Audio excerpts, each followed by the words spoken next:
Bien, sans perdre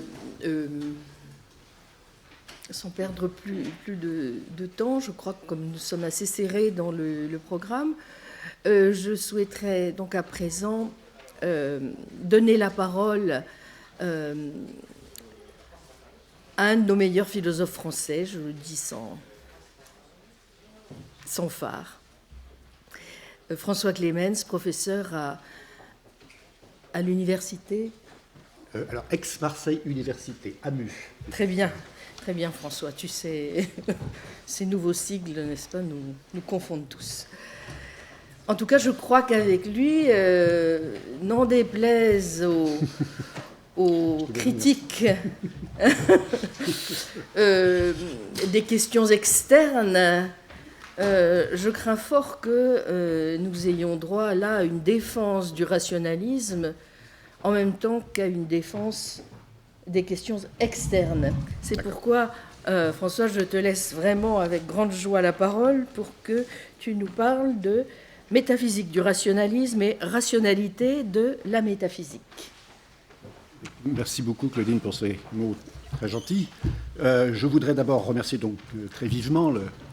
professeur Claudine Tiercelin qui m'a fait l'honneur et l'amitié de participer à ces journées de dialogue avec Jacques Bouvresse,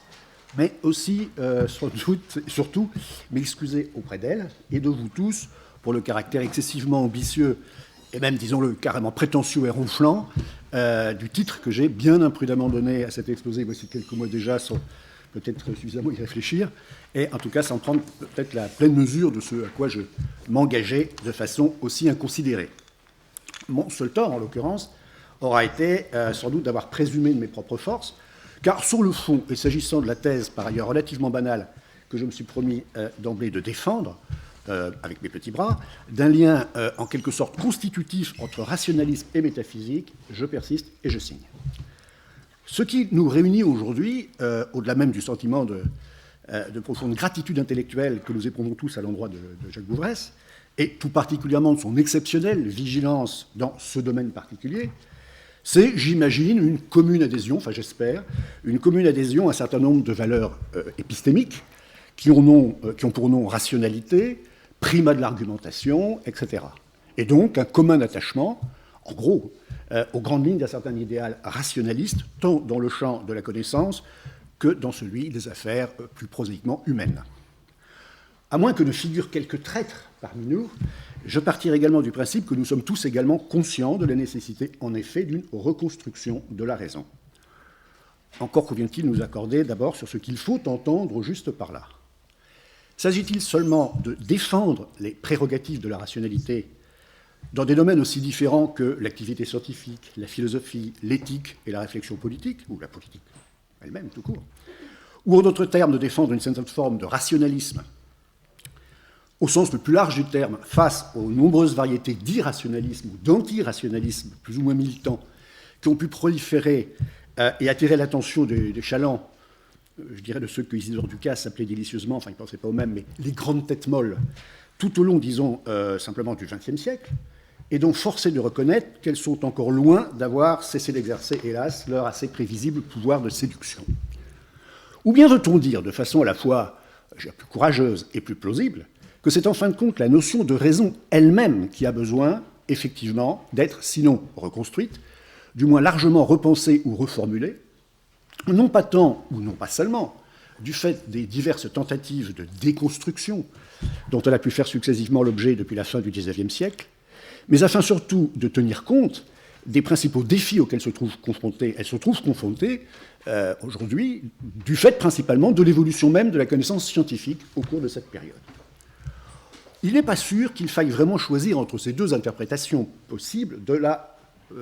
l'idée de reconstruction de la raison, tant les deux questions sont étroitement liées. Mais il me semble que si tel devait être le cas, c'est bien évidemment à la seconde qu'il conviendrait, sauf à perdre inutilement son temps dans des querelles, sinon subalternes, du moins perdues d'avance, d'accorder la priorité. Une fois de plus, ce qui nous réunit aujourd'hui est vraisemblablement donc une volonté commune de défendre la raison contre les déconstructeurs et irrationalistes de tout poil. Mais, après tout, comme l'a remarqué judicieusement Samuel Beckett, il ne suffit pas d'édifier un temple à la divinité, encore faut-il qu'elle accepte d'y descendre. Dans le texte programmatique qu'il a rédigé en vue du présent colloque, Jacques relève qu'en dépit de toutes sortes de dérives intellectuelles persistantes qui pourraient susciter l'apparence du contraire, il existe aujourd'hui des signes d'une renaissance possible, souhaitable, de l'idéal de rationalité tel que nous l'ont légué les Lumières dans le champ de la philosophie et du savoir. Alors, acceptons-en l'augure et formons le vœu que notre réunion d'aujourd'hui, enfin de ces 3 jours, apparaîtra rétrospectivement un jour peut-être comme un de ces signes annonciateurs. À mes yeux, et en tout cas c'est l'idée que je me propose de développer devant vous, un des signes les plus remarquables et les plus encourageants de ce changement souhaitable de paradigme est sans doute le renouveau récent de l'intérêt pour la métaphysique au sein de la philosophie contemporaine, ou en tout cas de la philosophie de tradition analytique, qu'à tort ou à raison, on avait eu longtemps tendance, surtout en France, à croire peu ou prou congénitalement allergique à la métaphysique en tant que telle. Il existe une ambiguïté bien connue dans l'usage du mot rationalisme en philosophie, qui ne tient pas seulement au fait qu'il renvoie tantôt à la thèse définitoire du rationalisme classique, selon laquelle la raison seule, indépendamment de toute expérience et se fondant sur les seuls principes a priori, sur ces seuls principes a priori, est en mesure d'atteindre un ensemble de vérités qu'elle est en mesure par elle-même de valider, et tantôt la doctrine de nature beaucoup plus générale, selon laquelle la raison est notre mode d'accès privilégié à la connaissance et à l'intelligence du monde et de nous-mêmes. Ce qui rend encore plus compliquée la définition du rationalisme en général est d'abord que celui-ci, pris dans son sens le plus large, qui seul nous intéresse ici, est, comme le notait Granger, moins une doctrine à proprement parler qu'une orientation générale, je cite Granger, une certaine forme ou manière d'interprétation de l'expérience humaine. Et se résume assez vite dans l'idée, au fond en elle-même assez vague, selon laquelle la réalité constitue notre mode d'accès privilégié à la vérité et au savoir. C'est ensuite que l'idéal de rationalité, de progrès et d'universalité qu'il est devenu habituel d'associer indistinctement aux Lumières, alors même que celles-ci vont grosso modo de Leibniz jusqu'à Kant d'une part, et jusqu'aux philosophes avec un grand P et autres théoriciens de la raison expérimentale, d'autre part, de Locke à Condillac en passant par les encyclopédistes, constitue en quelque sorte un cas intermédiaire. Et c'est enfin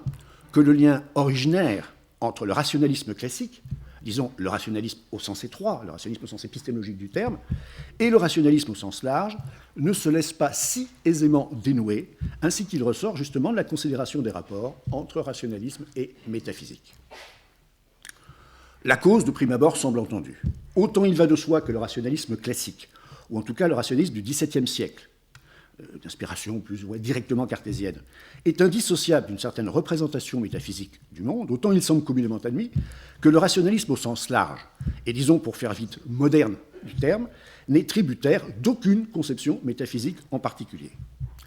C'est cette opinion répandue que je voudrais en priori contester, quitte à revenir un instant, si vous voulez bien, sur les rapports historiquement complexes entre rationalisme et métaphysique, mais que je devrais me contenter, faute de temps, de résumer sous forme de généralité, et tout me porte à le craindre, de simples platitudes. Chez les philosophes classiques, la postulation d'une aptitude naturelle de l'homme à développer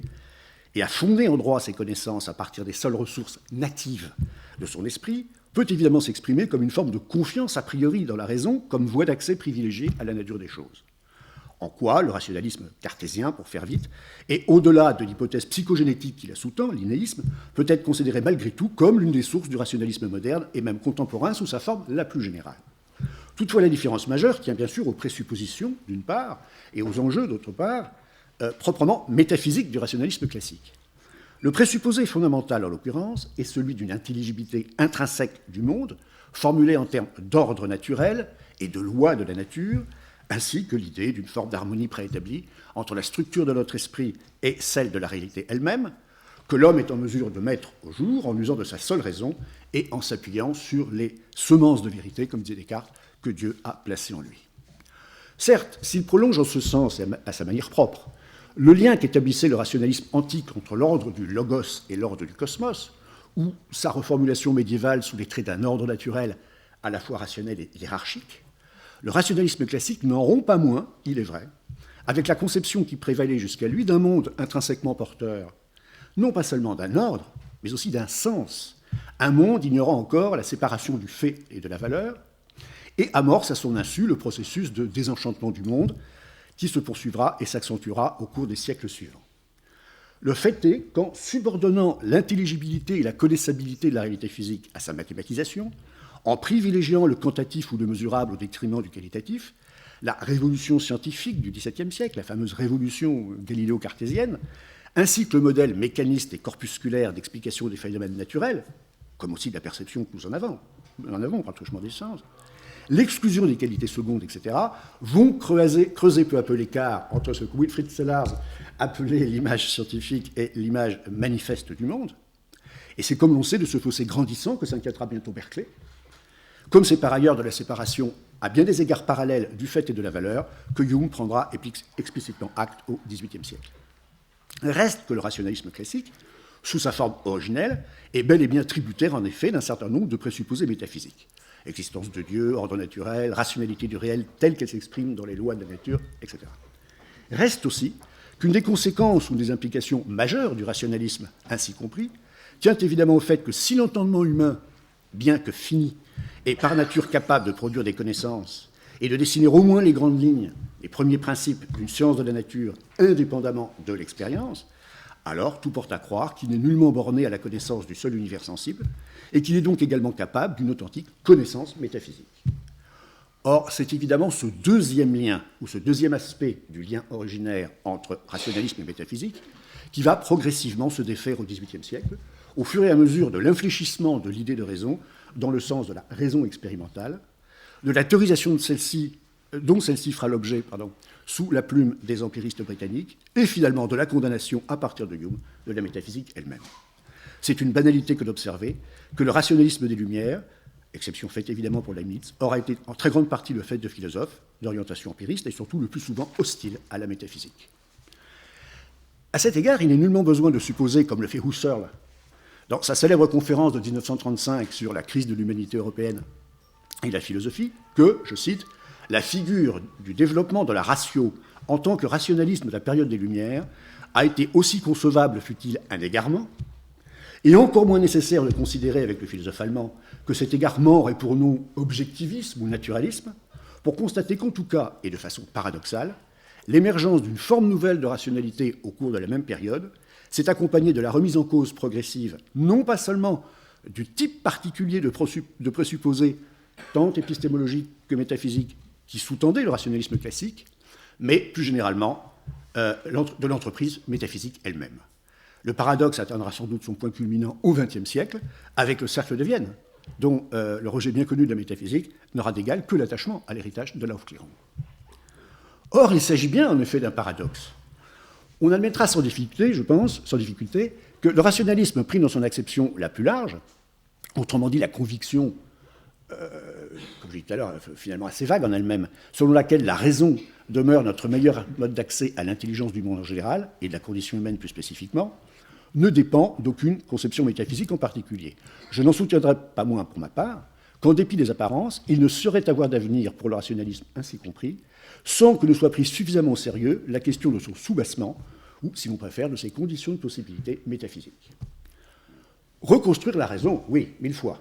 Mais quelle raison et sur quelle base la reconstruire ou la refonder? Une autre évidence, puisque j'en suis pour le moment enfilé allègrement les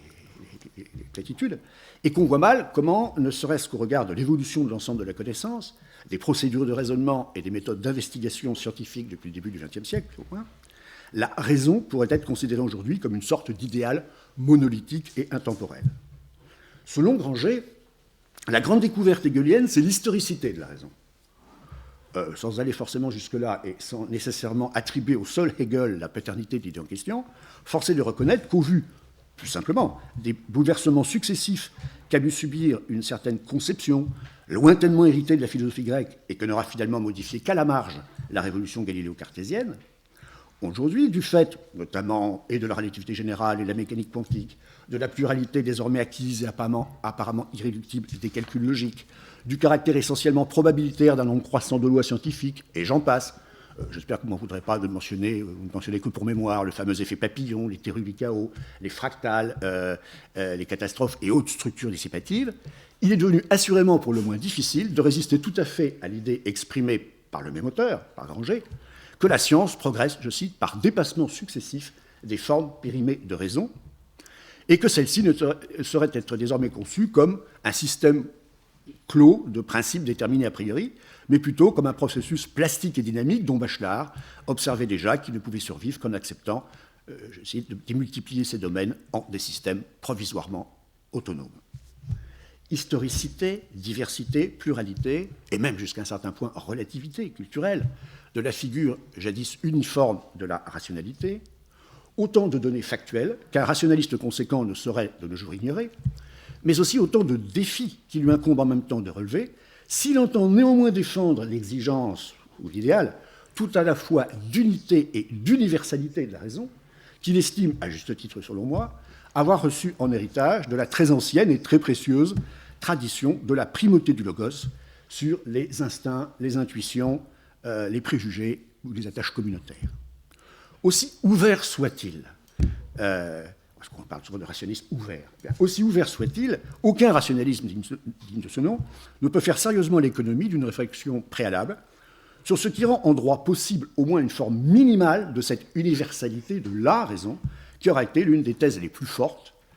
et aussi, est-il besoin de le préciser, les plus riches de conséquences éthiques et politiques, de celui des Lumières, du rationalisme en général, et plus particulièrement de celui des Lumières. À l'origine du rationalisme moderne, il va sans dire que cette universalité était d'une certaine manière d'emblée garantie, moyennant l'hypothèse de l'innéisme et l'idée de lumière naturelle. Époque à jamais révolue, semble-t-il, en dépit de la réhabilitation constante depuis les années 60, d'une forme en fait très différente d'innéité,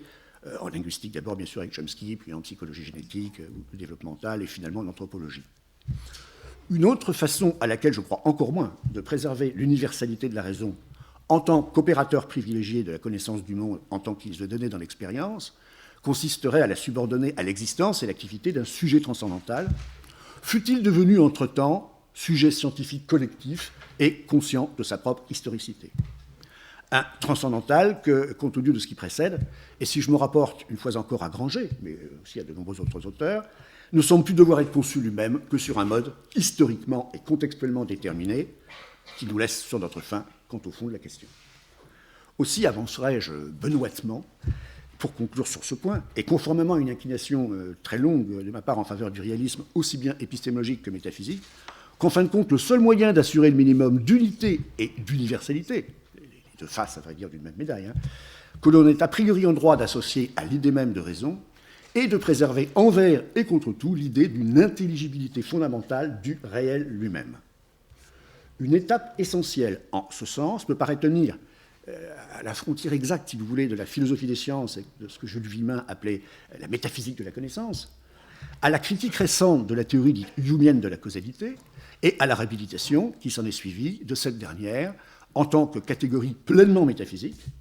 soit en tant que relation nomologique de nécessitation entre propriétés conçues comme autant d'universaux, chez Armstrong, par exemple, soit comme résultante du jeu des dispositions des corps, selon des modèles de ce qu'on appelle quelquefois la power theory.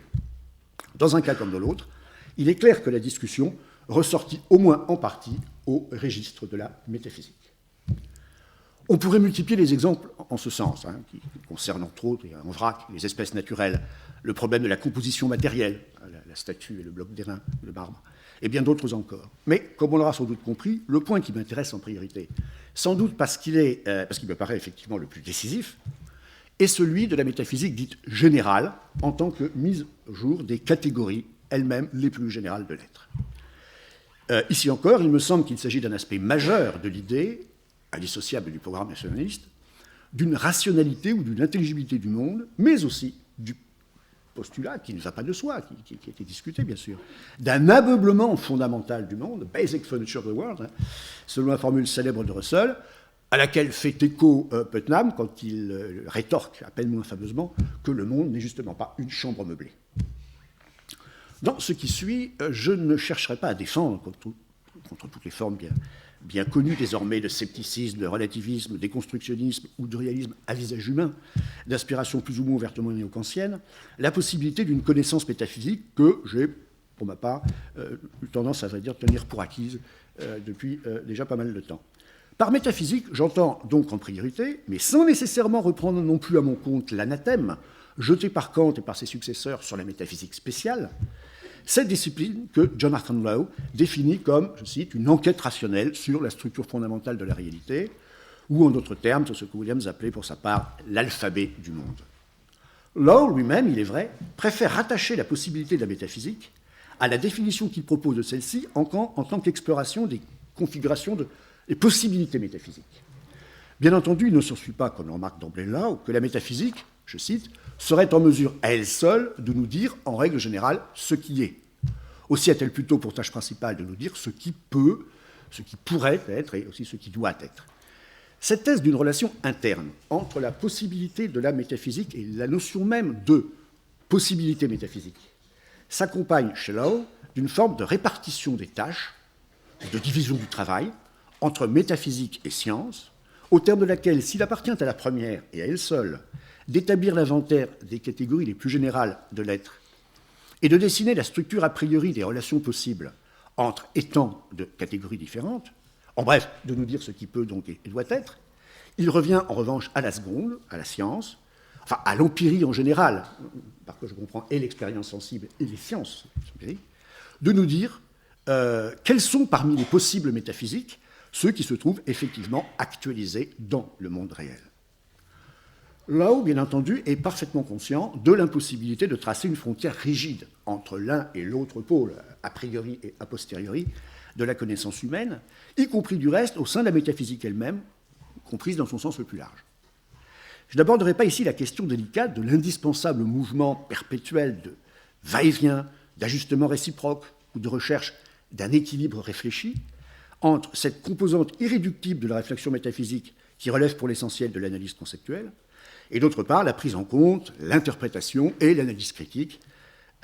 des méthodes et des acquis, au demeurant toujours provisoires et révisables, des sciences positives. Je me contenterai de renvoyer aux pages lumineuses que Claudine Tercelin a consacrées récemment dans son livre « Le ciment des choses » à cette question et à la nécessité impérieuse où se trouve le métaphysicien à l'âge de la science, d'échapper ainsi au double piège de la pure armchair philosophy, comme disent nos amis anglais, et du scientisme ou d'une métaphysique intégralement et peut-être naïvement naturalisée. Faute de temps, je me bornerai à remarquer que s'il est jusqu'à un certain point lui-même conscient de cette nécessité devenue à notre époque proprement incontournable,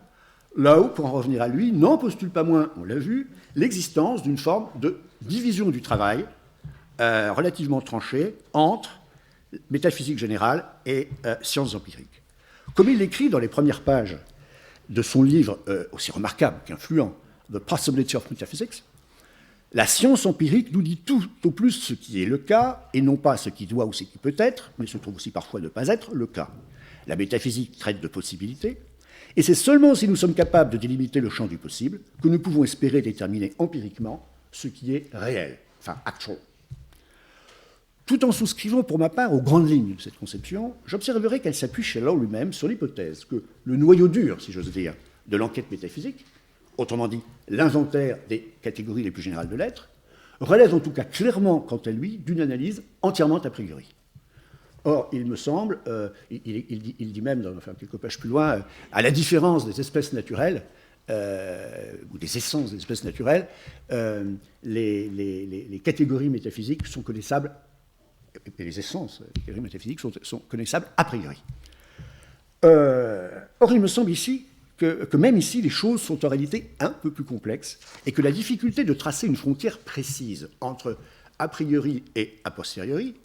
y compris au sein de la métaphysique, y compris dans le domaine de l'ontologie formelle, comme on dit quelquefois, un terme que je n'aime pas trop, est peut-être plus aigu encore que ne semble prêt à l'admettre le philosophe britannique. Je ne prendrai ici qu'un exemple qui concerne la catégorie, bon, certains d'entre vous savent qu'elle me tient particulièrement à cœur, de la relation, ou plutôt des principales sous-catégories de relations. Nul doute qu'une des raisons pour lesquelles le déjà très ancien débat initié par les scolastiques, sinon par Platon, autour de l'existence ou du mode d'être des relations comparatives, du type Pierre est plus grand que Paul, continue de diviser aujourd'hui les philosophes, et qu'on voit mal en quoi le développement de la connaissance scientifique aurait pu changer d'une manière ou d'une autre la donne sur ce point depuis Platon ou Aristote. En revanche,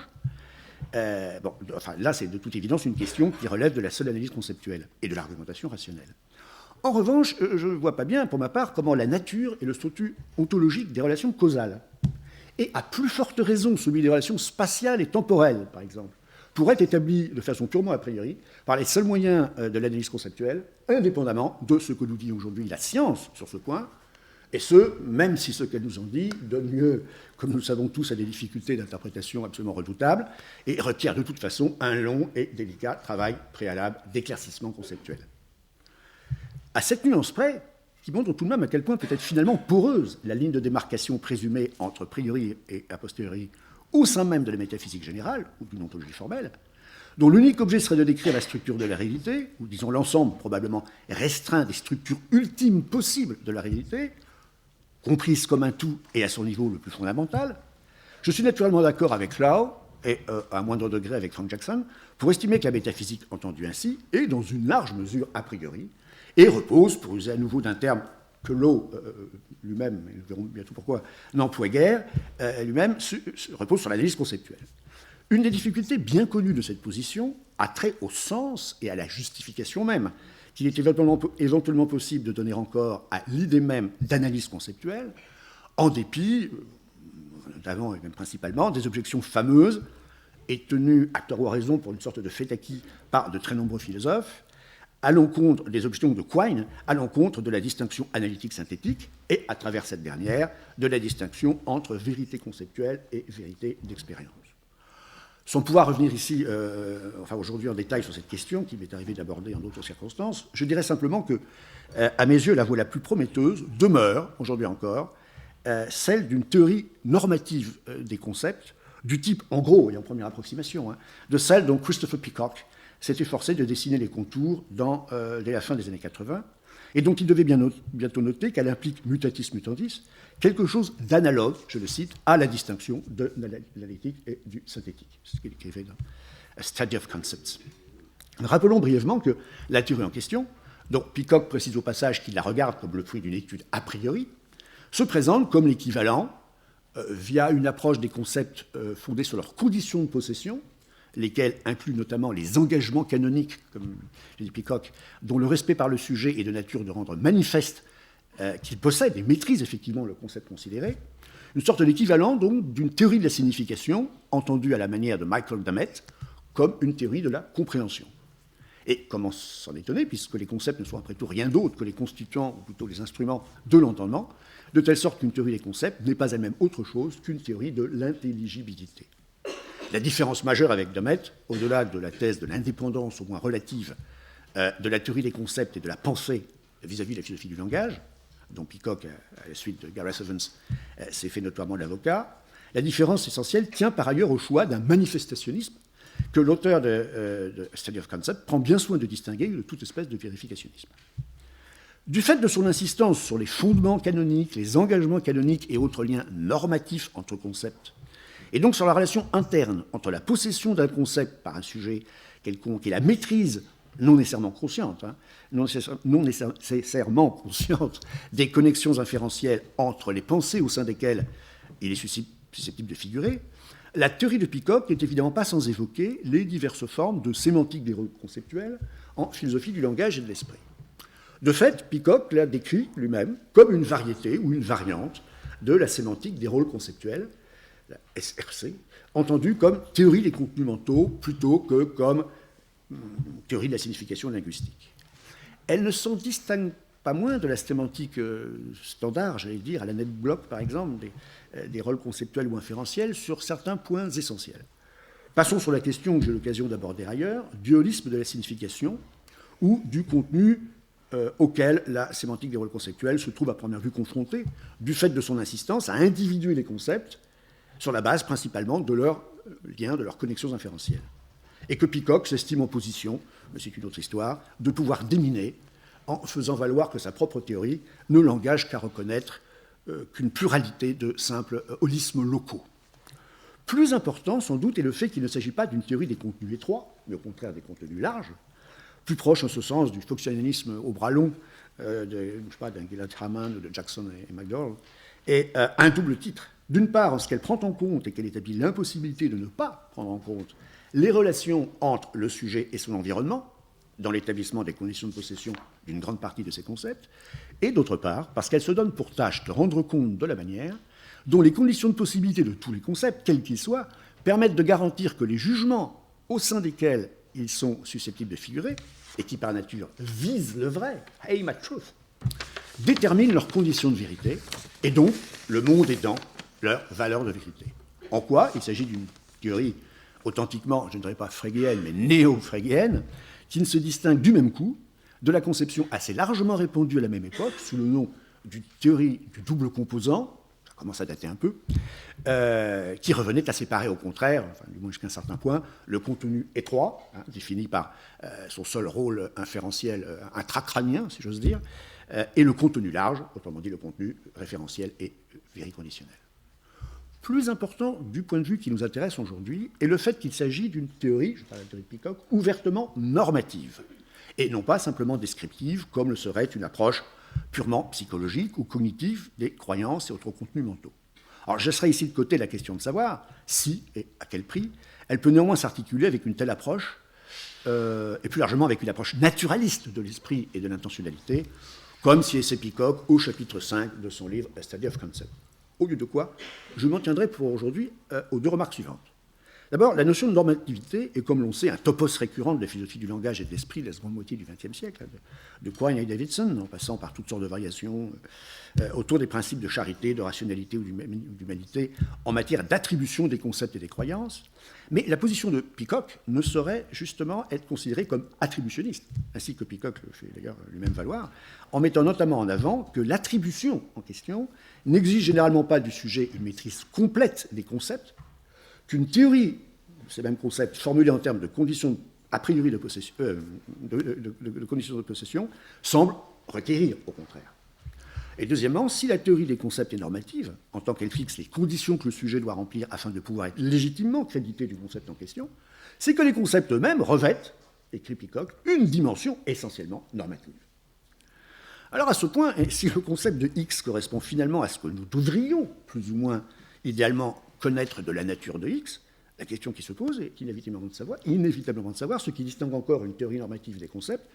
d'une conception de la métaphysique, entendue directement selon l'expression de Jonathan Lowe, comme une science de l'essence.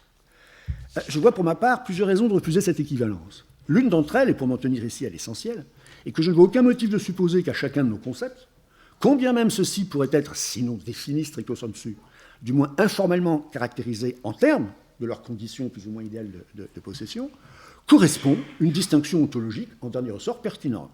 Si vous voulez, c'est là l'équivalent de l'observation désormais banale qu'à tout prédicat bien formé du langage ordinaire, et même à tout prendre du langage scientifique, ne correspond pas forcément une propriété ou une relation authentique. Une autre raison, voisine de la première, est que les concepts à la Peacock sont des modes de présentation, et qu'en toute logique frégéenne, une même essence, une même propriété, bref, un même concept, mais au sens cette fois précisément frégéen du terme, peut faire l'objet de différents modes de présentation. Pour ne prendre qu'un seul exemple, mais on pourrait tout aussi bien prendre celui des concepts observationnels, par exemple, soit le cas des concepts d'espèces naturelles. Même si Peacock lui-même n'évoque ce cas particulier que assez rapidement, finalement. On peut penser avec lui, et si on s'en tient aussi bien aux thèses de Criqui et Putnam qu'aux travaux en matière de psychologie développementale, vous aurez constaté que, curieusement, elles sont venues apparemment les confirmer au cours de la même période. Un bel exemple d'harmonie préétablie. Si on se fie donc à ce genre de thèse, on peut penser que le concept de telle ou telle espèce naturelle, à défaut de définition, se compose d'une part du stéréotype qui lui est associé, et d'autre part d'une présomption d'essence implicite du fait que ce stéréotype, doublé d'une dimension qui s'incarne dans la reconnaissance implicite du fait que ce stéréotype ne détermine pas l'extension du concept en question. Pour quelle raison ? Et à supposer même qu'il s'agisse bien de ce que nous entendons, ou dans le meilleur des cas, ce que nous devrions entendre, lorsque nous parlons de l'or, des vaches, de l'eau, des sapins et des conifères, en général, pourquoi devrions-nous supposer que nos concepts correspondent à l'essence putative des dites espèces ou substances naturelles, considérées objectivement et en elles-mêmes ? Des concepts aux essences, la conséquence n'est pas forcément bonne, sauf à rabattre d'emblée les premiers sur les seconds.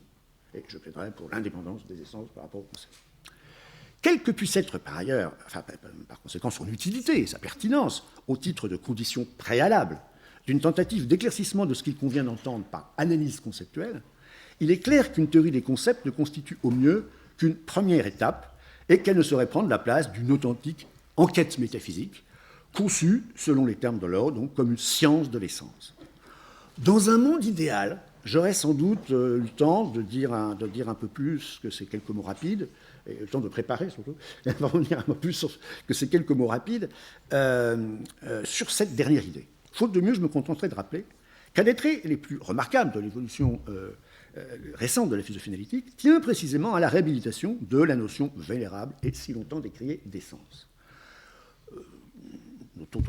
tout aussi brièvement qu'il existe au moins 2 formes d'essentialisme dans la philosophie contemporaine, et même 3 si on compte l'essentialisme dispositionnel d'Abraham Ellis. La première est évidemment celui qu'on a généralement associé aux écrits de Kripke et de Putnam, fondé sur ce qu'on a pu appeler à l'époque la nouvelle théorie de la référence, et sur l'idée d'une dissociation entre les couples nécessaires contingents et a priori, a posteriori. La seconde, plus récente, repose en partie sur la critique des arguments de Kripke et de Putnam, que je laisserai ici de côté, mais aussi plus généralement sur le rejet d'une approche purement modale de la notion d'essence, dont des philosophes comme principalement Kit Fine et Jonathan Lowe estiment qu'elle met tout simplement, en quelque sorte, la charrue avant les bœufs. Leur thèse fondamentale sur ce point étant que c'est la notion d'essence qui permet de rendre compte des concepts de possibilité ou de nécessité, et non pas l'inverse. Bon, il est à noter que ce n'est sans doute pas un hasard si ce changement de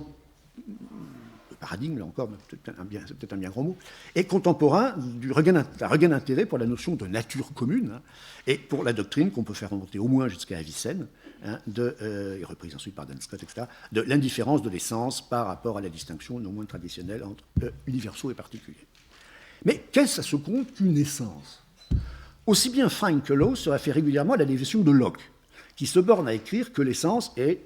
vous connaissez tous la formule, l'être même de quelque chose par laquelle il est ce qu'il est. Le voici bien avancé, messieurs, dames. Bon, dont acte, en dépit du caractère effectivement à première vue tautologique d'une telle définition. Le problème ne s'en pose pas moins d'un éventuel critère permettant de distinguer parmi les différents traits de X, disons Socrate,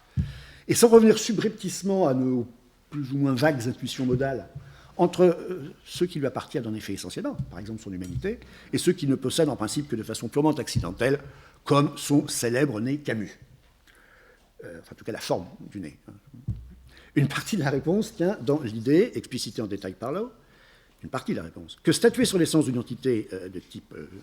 une entité quelconque de type T, consiste au moins, pour partie donc, à statuer sur les conditions d'identité spécifiques aux entités de ce type. Un autre élément de réponse est que l'essence d'une chose d'un certain type est aussi en partie fonction de ces liens de dépendance ontologique avec d'autres choses d'un type différent. Mais c'est alors vers cette dernière notion qu'il nous faut à présent nous tourner, ou qu'il faudrait pouvoir nous tourner, alors même que l'analyse assez voisine qu'en proposent conjointement Fine et Lowe en vient à faire appel tout à la fois à l'idée de priorité dans l'ordre de l'explication métaphysique, hein, le because, et à la supposition que le pourquoi métaphysique est lui-même in fine interprétable de façon non psychologique, et par ailleurs de prime abord non moins circulaire, en termes de dépendance essentielle. Notons pour finir sur ce point qu'un problème connexe se pose aussi à propos du critère requis pour décider, en fin de compte, de ce qu'il y a. Supposons qu'au regard des insuffisances, désormais assez largement répertoriées, me semble-t-il, du critère de Quine en la matière, nous tournions plutôt, avec un nombre croissant d'auteurs contemporains, vers la théorie des vérifacteurs. Bien que celle-ci, comme me le rappelait récemment notre ami Kevin Monaghan, se présente elle aussi comme une tentative d'explication, au fond, de la vérité, disons, de P. La question se pose de savoir dans quelle mesure elle permet de satisfaire pleinement, et dans tous les cas, aux exigences inhérentes à la notion même d'explication, qui me paraît résider en définitive au cœur de l'idée de rationalité de la métaphysique. Pour illustrer sur ce point, et en guise de conclusion, il me reste 5 minutes, je souhaiterais revenir pour finir au cas des relations, et plus particulièrement du cas banal des relations comparatives. La caractéristique essentielle de ce type particulier de relations est qu'elles sont fondées et peuvent être dites survenir, en un sens, sur les propriétés monadiques de leurs termes. Aussi s'est-on régulièrement demandé depuis le Moyen-Âge si, et jusqu'à quel point, elles pouvaient être créditées d'une existence distincte, au-delà de celle de leur fondement non relationnel. Dans la littérature récente, et je m'en tiens là vraiment en grande ligne, la question a souvent reçu une réponse négative, Enfin, la question de savoir si elles ont une réalité distinctive. Une réponse négative, à la lumière de la doctrine à laquelle David Armstrong a donné le nom fameux de déjeuner ontologiquement gratuit, free ontological lunch, et selon laquelle les entités survenantes n'ajoutent rien, ontologiquement parlant, aux entités qui les sous-tendent. Par-delà les objections techniques de détail qu'elles suscitent, je n'aborderai pas ici, une objection majeure à cette forme de réductionnisme, est qu'il n'y a guère de sens, et qui est là même à la limite incohérent, de soutenir, comme le font aussi bien Keith Campbell par exemple, qu'Armstrong lui-même, que les relations fondées existent réellement et qu'elles ne jouissent en même temps d'aucune forme de réalité ontologique autonome. Comme l'a récemment noté Jonathan Lowe, c'est là recourir à une sorte de double talk, de double langage. Et de fait, il semble presque contradictoire d'affirmer à la fois que les relations de ce type existent, comme semble de prime abord impliquer le slogan selon lequel elles sont telles que l'existence de leurs termes entraîne nécessairement la leur propre, et que néanmoins elles n'ajoutent rien, ontologiquement parlant, à l'être de leur fondement non relationnel. Il y a là, en règle générale, un vrai problème pour la thèse du repas ontologique à l'œil. Rien n'est gratuit. Hélas. Au vu de cette difficulté de principe, il n'est pas étonnant qu'un certain nombre de philosophes, parmi ceux qui tiennent les relations internes, enfin plus exactement les relations fondées, pour ontologiquement récessives, expression que j'emprunte à John Hyle, aient choisi une approche différente. En gros, elle consiste à, premièrement, à dénier carrément toute forme d'existence aux relations en question, et deuxièmement, à faire reposer cette assertion,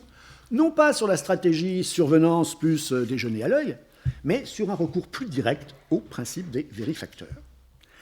Armstrong lui-même, certes, est en grande partie à l'origine de cette dernière stratégie, mais chez lui, elle est censée venir à l'appui de la première, à l'appui de la stratégie, j'allais dire, enfin survenance plus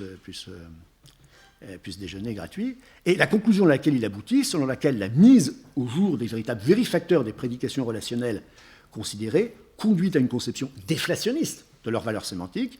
évoque davantage l'idée de réduction que celle d'élimination pure et simple. Mais la génération suivante, représentée par des auteurs par ailleurs aussi différents que Jonathan Lowe, déjà cité, Peter Simons ou John Hyle, est plus radicale. De son point de vue, on ne devrait même pas dire que les relations fondées surviennent sur leur base modélique. Le dernier mot de l'histoire est qu'il n'y a tout simplement pas de relations internes, en tout cas, tant au sens large, c'est-à-dire qu'au sens étroit du terme. Comme l'écrit Peter Simons, il y a certes des porteurs de vérité relationnelle, relational truth bearers, vrais de façon interne, internally true, mais pas de vérificateurs objectifs, objectifs pour les propositions de ce type, et sans doute pas non plus d'ailleurs des relations externes, mais ça c'est une autre histoire. À en croire les nouveaux éliminativistes, comme je les appellerais, une proposition comme celle qu'exprime l'énoncé « Socrate est plus grand que Théétète », si elle est vraie, est rendue vraie uniquement par le double état de choses qui veut que les deux hommes aient la taille qu'ils ont, de fait, chacun de son côté. Alors, il n'y a nullement besoin d'aucune entité supplémentaire, d'aucun vérifacteur intrinsèquement et irréductiblement relationnel, qu'il s'agisse d'un trope relationnel, d'une instance d'universel ou d'un état de choses au sens armstrongien du terme, pour rendre compte de sa vérité. Pourquoi ? L'idée, semble-t-il, que c'est uniquement en vertu de la nature, de l'essence de ces termes immédiats, en vertu de l'essence des propriétés monadiques sous-jacentes, pertinentes de part et d'autre, que cette proposition est vraie. Je veux bien. Mais comment cela est-il supposé expliquer que la simple conjonction des deux faits monadiques, que Socrate mesure, disons, 1m80 et le jeune mathématicien 1m70, soit censée avoir nécessairement pour conséquence la vérité de l'énoncé « Socrate est plus grand que Théétète ». La réponse qui vient évidemment à l'esprit, même si elle peut paraître naïve, n'est-ce pas, est que ceci est tout simplement dû au fait que la taille de Socrate est supérieure à celle de Théétète. Alors bien entendu, les amis du nouvel éliminativisme façon Truthmakers, si j'ose dire, ne l'entendront pas de cette oreille. Malgré tout, on voit mal comment la simple conjonction de deux états de choses a priori indépendants pourrait suffire à rendre vrai l'énoncé cible. La question que j'essaie de soulever, c'est simplement celle de la validité, non pas de la validité de la théorie des vérifacteurs, à laquelle je souscris pour ma part tout à fait, mais, disons, à sa pertinence ou de son degré de pertinence, selon les cas, dans l'ordre de l'explication métaphysique. Naturellement, on pourrait m'objecter à ce point qu'en matière de métaphysique comme ailleurs, l'explication doit bien s'arrêter quelque part, et que tout philosophe doit bien admettre, en ce sens, des faits métaphysiquement primitifs. J'en suis bien d'accord. Mais pourquoi, dans ce cas, ne pas inclure plutôt parmi ces derniers l'existence de faits authentiquement relationnels, y compris s'agissant des relations fondées. Ainsi que le remarque Fraser McBride, tout se passe comme si les avocats de la branche éliminativiste de la Société des Amis des Vérifacteurs, avait déjà inscrit ou présupposé au sein de l'essence des relata d'une relation interne de ce type tout ce qui est en fait requis pour que les propositions concernées soient vraies, comme si, autrement dit, la relation en question se trouvait d'emblée inscrite en filigrane ou encapsulée, si vous voulez, dans les propriétés monadiques de ces termes. Bon, c'est évidemment qu'un exemple, je crois avoir épuisé mon temps de parole, donc je m'arrêterai là. Ce n'est qu'un exemple, mais dont l'interprétation peut fort bien être contestée d'ailleurs, hein, mais qui m'en paraît pas moins illustrer l'idée sur laquelle, de façon plus générale, tout le poids de la notion de rationalité métaphysique repose en dernier ressort sur celui d'explication métaphysique, le fameux metaphysical because, qui fait l'objet d'ailleurs aujourd'hui de nombreuses discussions. Merci infiniment.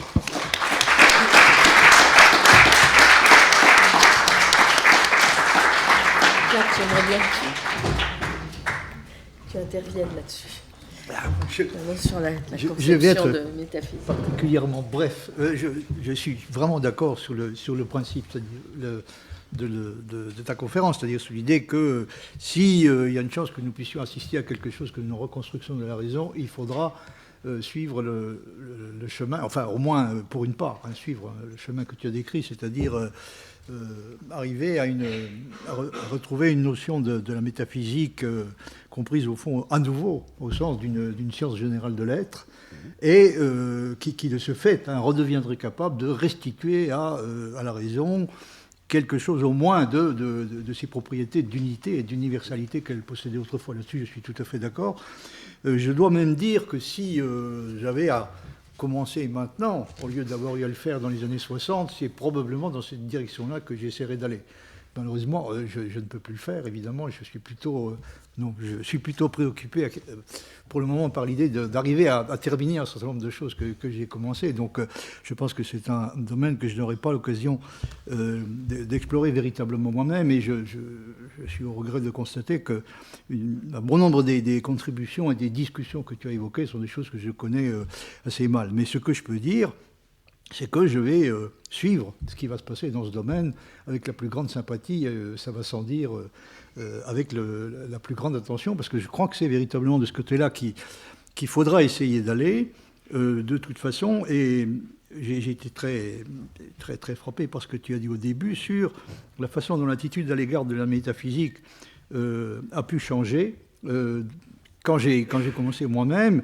j'avais à l'égard de la métaphysique une réaction assez proche de celle du cercle de Vienne. Ça avait beau être les années 60, parce que, bon, j'ai pas besoin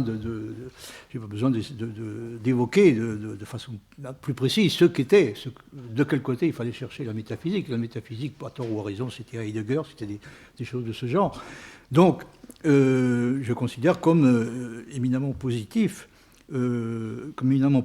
cette possibilité que d'avoir à nouveau quelque chose comme une métaphysique qui, comme tu l'as rappelé, je crois, à juste titre, devrait être associée intrinsèquement à la science, sans forcément avoir à être elle-même scientifique. Ça, c'est un point sur lequel Claudine, évidemment, a des choses beaucoup plus précises que moi à dire, mais je voudrais rappeler encore que quand j'étais jeune, j'y ai participé avec Villemin et Granger au lancement d'une revue qui a connu 2 commencements de vie et 2 morts successives, qui s'appelait L'âge de la science. Et alors, l'idée, elle a existé 2 fois. C'est pour ça une première fois par Duno, et puis ensuite par Odile Jacob. Je ne sais plus combien de numéros il y a eu. C'est pour ça que j'ai repris cette expression tout à l'heure. Oui. C'était un peu un clin d'œil. J'ai encore tous les numéros, mais je pense qu'ils sont devenus à peu près introuvables. Et évidemment, l'idée, c'était que, comme Bachelard l'avait constaté, nous vivons une époque qui est l'époque de la science et qui n'a pas la philosophie qu'elle mérite. C'était l'idée de Villemin et de Granger. Mais je pense qu'on pourrait dire à présent, avec raison, que non seulement notre époque que l'époque de la science n'a pas la philosophie qu'elle mérite, mais elle n'a pas non plus, ou en tout cas peut-être pas encore, la métaphysique qu'elle mérite. C'est-à-dire qu'il nous faudra, je ne sais pas si je vivrai assez vieux pour assister encore à l'émergence de quelque chose de ce genre, il nous faudra non seulement une philosophie qui soit adaptée à une époque comme la nôtre, à une époque de la science, mais une métaphysique qui soit une métaphysique de la science, probablement, ou en tout cas qui marche la main dans la main avec la science. Voilà, je ne peux pas, malheureusement pas en dire plus en réaction à ton exposé.